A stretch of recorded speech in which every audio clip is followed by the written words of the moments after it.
Hello friends, I am Professor Smita from the Department of Humanities and Social Sciences, and I am here to discuss research methodology in humanities and social sciences with a specific topic, primary and secondary sources. As we are working on literature review and the last lecture was on literature review, this is very important to know the primary and the secondary source. Now, sometimes during the course of your research, your instructor may ask you to use primary sources. But what is a primary source and what distinguishes it from a secondary source? A primary source is a first-hand account of a topic, generally created by someone who had direct knowledge of the event or topic described and created during the time period being studied. Examples of primary sources include research statistics, data, diaries, letters, interviews, art, maps, videos, legal documents, government documents, and even a tweet or other form of social media. Secondary sources analyze, interpret, and synthesize primary sources. Examples include books and scholarly and magazine articles that interpret or analyze previous findings.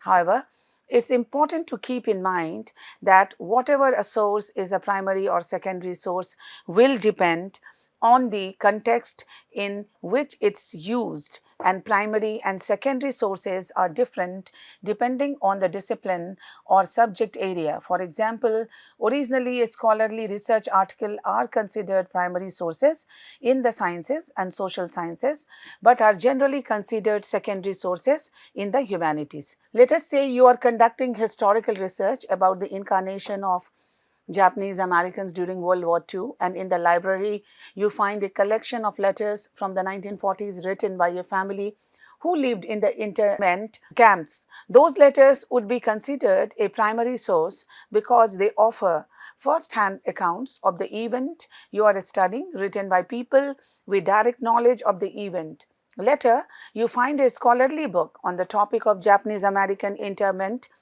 written by a researcher from the 1990s. It is considered a secondary source because it does not come from the time period you are researching and does not offer first-hand evidence of the event. Instead, it synthesizes and interprets various primary sources about the event to make its argument. When writing an academic paper, citing your sources is the most important aspect.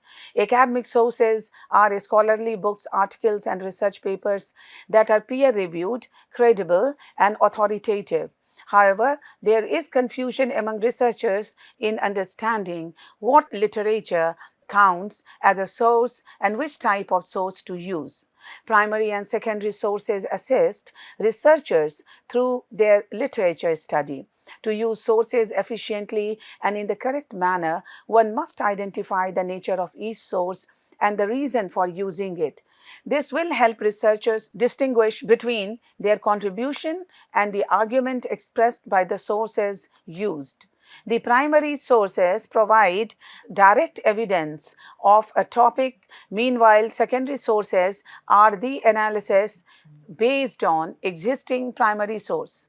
For example, if one were researching the American Civil War, the primary source would be a letter written by a soldier who fought in the war, while a secondary source would be a history book about the war. Gathering research requires putting together evidence and information from a variety of sources. Citing sources shows readers how a writer has researched and formed conclusions. Sources provide historical context and allow scholars to extend credit to other researchers and ideas. In academic research, whether it is in the social sciences, humanities, or natural sciences, it is important to distinguish between the types of sources used. When writers use primary sources, they are using raw information and first-hand evidence such as interview transcripts, memoirs, statistical data, and works of art. Secondary sources, on the other hand, constitute second-hand information and commentary made by other researchers. Secondary sources include journal articles, reviews, and academic books. What is a primary source? A primary source is an original material created at the time a historical event occurs or soon afterward and can be original documents, creative works, material published in modern times, institutional and government documents, or relics and artifacts. Authors citing primary sources relay the subjective interpretation of a right witness to an event, which allows historians to use the materials to interpret and analyze the past. An example of how a primary source is used includes the collection of research associated with the spread of a particular disease and the use of source material that may include medical statistical data, interviews with medical experts and patient, and laboratory results. In case of research related to historical events, an author may not be able to access direct evidence because the people associated with the event may no longer be alive, but sources produced by witness at the time may be used. This includes photographs, video footage, letters, diary entries, and newspaper reports at the time of the event. Now, what is a secondary source? Secondary sources are created by someone who did not experience firsthand or participate in the events of or conditions being researched. Secondary sources are used to interpret and analyze primary sources.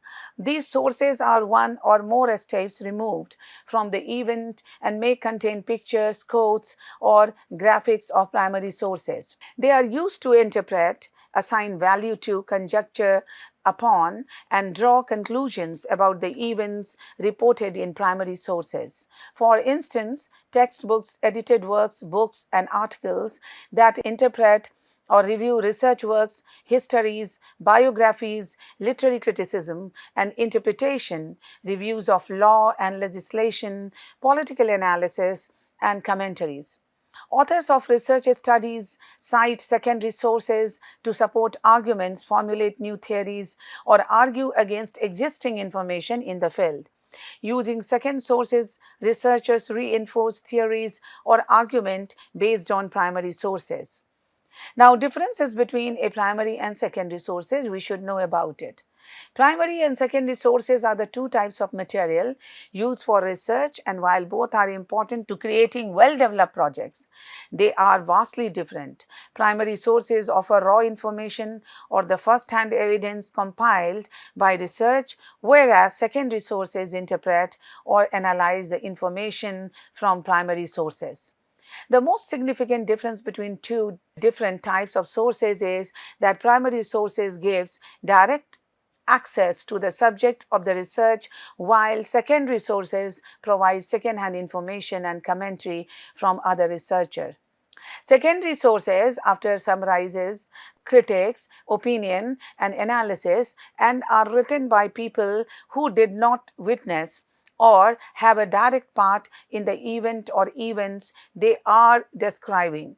Based on the accounts of primary sources, this type of source is the author's interpretation of the event or subject matter they are writing about. The information gathered using primary sources offer direct first-hand information, while secondary sources relay other people's interpretation of the event. Information based on primary source material gives readers direct access to the subject of the research, while secondary sources provide commentary from other researchers. On occasion, primary sources can be both subjective and personal because of individuals' first-hand account is based on the views and opinions formed from experience. Secondary sources are typically objective and gives the reader the opportunity to evaluate a source by purpose and objectivity by asking questions such as if the information provided is biased, or whether the purpose of the research is to inform, teach, sell, entertain, provide public services, or persuade. As a first-hand or contemporary account of an event or topic, a primary source has not been modified by interpretation and offers an original thought or new information. Primary sources function as the main object of analysis in a research study, whereas secondary resources are used to describe, interpret, generalize, or synthesize primary sources. Secondary sources help readers understand second-hand information and commentary and can detail how and why a historical event occurred. Determining if a document or research project use primary or secondary sources is not always easily discernible based on the publication it's found in. Newspaper and magazine articles are usually considered secondary sources. However, if a story in a newspaper describes a war through an eyewitness account, then it would be a primary source. To use sources efficiently and in the correct manner, it is important to identify the background of each source and the reason for including it in an author's work. This helps researchers distinguish between their contribution and the argument expressed by the sources used. Helpful questions a writer may ask when citing primary and secondary sources, like how does the author know these details, names, date, time? Was the author present at event or soon on the scene? Where does the information come from? Personal experience, eyewitness accounts, or reports written by others? Are the author's conclusion based on a single piece of evidence, or have many sources been taken into account, like diary entries, third-party eyewitness account, impressions of contemporaries, and newspaper accounts? All source materials used should be assessed critically, as even the most ethical and thorough work is viewed through the eyes of the writer or interpreter. So, primary sources are original materials used by historians to reconstruct a certain event in the past or moment in history.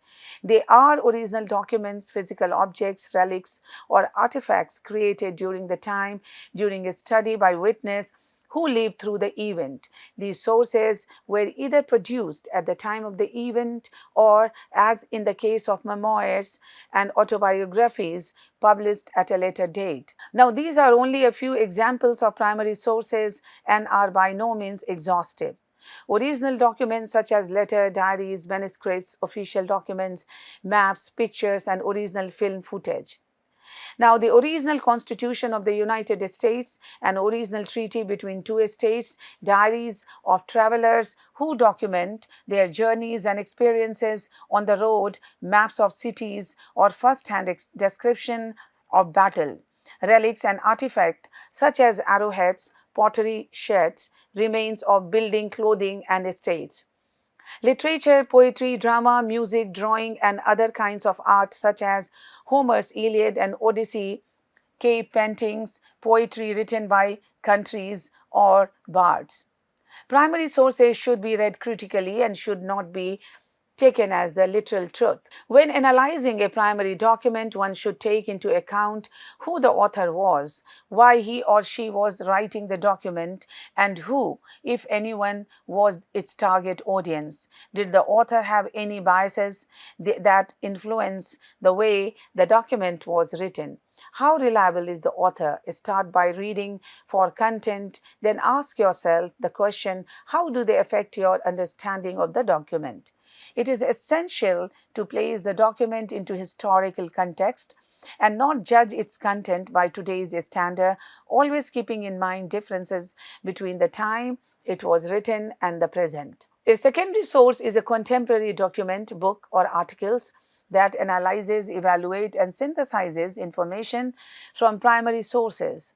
Most secondary sources refer back to or have quotes and pictures from the primary sources, but are written after the event in question.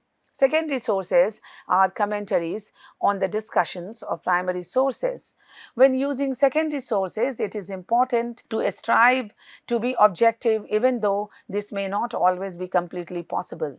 A few examples of secondary sources include books, articles, histories, encyclopedias, dictionaries, bibliographies, textbooks, and most websites. When writing a history research papers, primary sources are used in conjunction with secondary sources.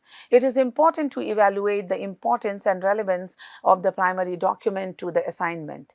It is also very important to assess the document critically and evaluate its authenticity, authorship, language, and reliability. Who was the author?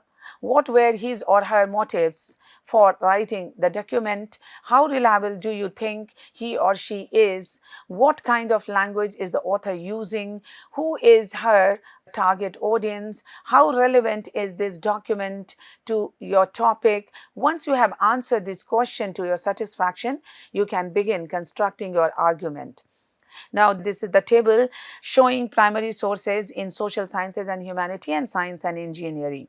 So, in social sciences and humanities, historical newspaper, documentary photographs or videos, corporate or organizational records, works of art, literature, of music, eyewitness accounts or testimony, interviews, diaries, journals or letters, statutes, laws, regulations, speeches, legal decision or case law, archaeological or historical artifacts, survey research. And in science and engineering, primary research can be categorized: articles describing the research design and findings of original studies, articles describing new experiments or sets of experiments, reports on original research or observations, technical reports, patents or industrial design. So, secondary sources analyze, evaluate, contextualize or synthesize evidence. They often give second-hand accounts based on engagement with primary sources. In the social science and humanities, they comment on or analyze text, oral communications, artifacts or archives of primary sources.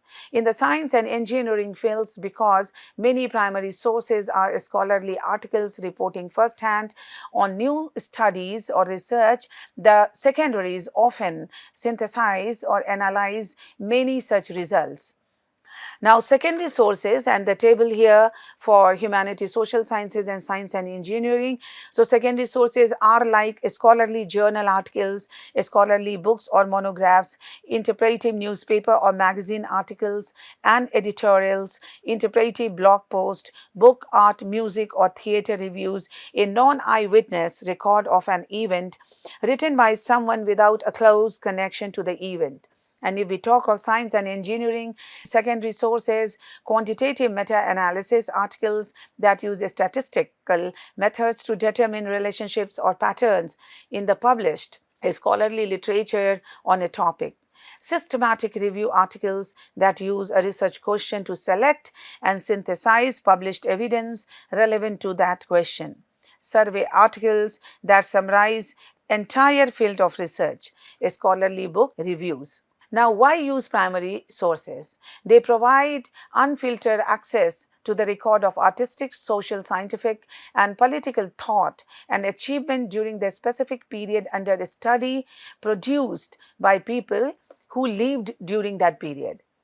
Primary sources provide the opportunity to witness a piece of history up close and to see it through the eyes of those who lived it. First-hand accounts of a historic event allow you to form reasoned conclusions based on evidence and connect primary sources to the context in which they were created, synthesizing information from multiple sources. Secondary sources complement primary source. A secondary source can bring clarification and deeper understanding to a primary source. A historian who has expertise in a specific period can provide contextual information through a secondary source that allows a student to maximize his or her appreciation of the primary source's value. If you are researching a subject that you do not know a lot about, doing background reading in a secondary source can introduce you to some of the primary sources that are relevant to the subject area. Secondary sources are best for uncovering background or historical information about a topic and broadening your understanding of a topic by exposing you to others' perspective, interpretations and conclusions. However, it is better to critique an original information source, primary source, if you plan to reference it in your work. Now, for example, most books, including textbook, documentary movies, art, book, movie, theater review, analysis of clinical trial, commentaries, newspaper, magazine articles written as historical, opinionated, or reflective accounts, biographies, dictionaries, encyclopedias, website, also primary, a research paper written by you, literature reviews and meta-analysis.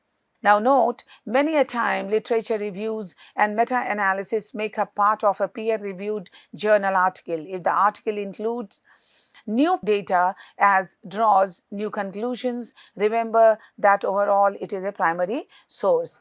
Now, it is important to identify secondary sources. Did the author consult multiple sources to create this work? Is this information an interpretation or paraphrasing of another author's work? Did the information come from second-hand reporting? Is the source textbook, review, or commentary? Does the source include quotation or image? Sources of information or evidence are often categorized as primary, secondary, or tertiary material. These classifications are based on the originality of the material and the proximity of the source or origin.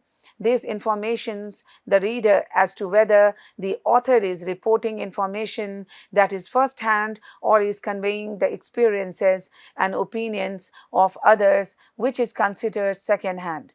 Determining if a source is primary, secondary, or tertiary can be tricky. These are sources that index, abstract, origin, organize, compile, or digest other sources. Some references, materials, and textbooks are considered tertiary sources when their chief purpose is to list, summarize, or simply repackage ideas or other information. Tertiary sources are usually not created to a particular author. Now, what are the examples? Dictionary, encyclopedia may also be secondary. Almanacs, fact books, Wikipedia, bibliographies may also be secondary. Directories, guidebook, manual, handbooks, textbook, indexing, and abstracting sources. When evaluating primary or secondary sources, these questions might be asked to help ascertain the nature and value of material being considered. How does the author know these details? Names, dates, time. Was the author present at the event or soon on the scene? Where does the information come from? Personal experience, eyewitness account, or reports written by others? Are the author's conclusion based on a single piece of evidence, or have many sources been taken into account, like diary entries along with third-party eyewitnesses, accounts, impressions of contemporaries, newspaper accounts? Ultimately, all source materials of whatever type must be assessed critically, and even the most scrupulous and thorough work is viewed through the eyes of writer-interpreter. This must be taken into account when one is attempting to arrive at the truth of an event. Why is it important for students to use primary sources? Direct engagement with artifacts and records of the past encourages deeper content exploration, active analysis, and thoughtful responses. Analysis of primary sources helps students develop critical thinking skills by examining meaning, context, bias, purpose, point of view. Primary source analysis fosters learner-led inquiry as students construct knowledge by interacting with a variety of sources that represent different accounts of the past. Students realize that history exists through interpretation that reflects the viewpoints and biases through doing the interpreting. Now, is a newspaper, if we talk of content versus format, the question arises, is a newspaper always primary and is a book always secondary? No. Primary and secondary relate to the content, not the format. Primary sources often appear in document types such as letters, newspaper, but a source does not have to be primary just because of its format. The same is true of sources on paper versus sources on the internet, and sources which are duplicated as they appear by scanning or photographing versus sources which are transcribed, retyped word for word in plain text. It's all about context. There is nothing inherent in a document or object that automatically makes it always as primary or secondary. Your research question determines whether the source is primary or secondary for your research. The same document could be primary source for one paper and a secondary source for another paper. Like 1975 biography about Abraham Lincoln would probably be a secondary source if you are studying Lincoln's life, primary source if you are studying how people wrote historical biographies in the 1970s. A fundamental aspect of historical research is using primary as well as secondary sources of information. The easiest way to differentiate between the two concepts is that secondary sources rely on primary sources for their facts. As the philosopher David Hume once said, if I ask why you believe in any particular matter or fact which you relate, you must tell me some reason. And this reason will be some other fact connected with it. But as you cannot proceed after this manner infinitum, you must at last terminate in some fact which is present to your memory or sense, or must allow that your belief is entirely without foundation, or as Daniel Patrick Mollien famously said, everyone is entitled to his opinion but not to his own facts. With this, I wrap up the discussion. Let us have discussion on another topic. Till then, thank you.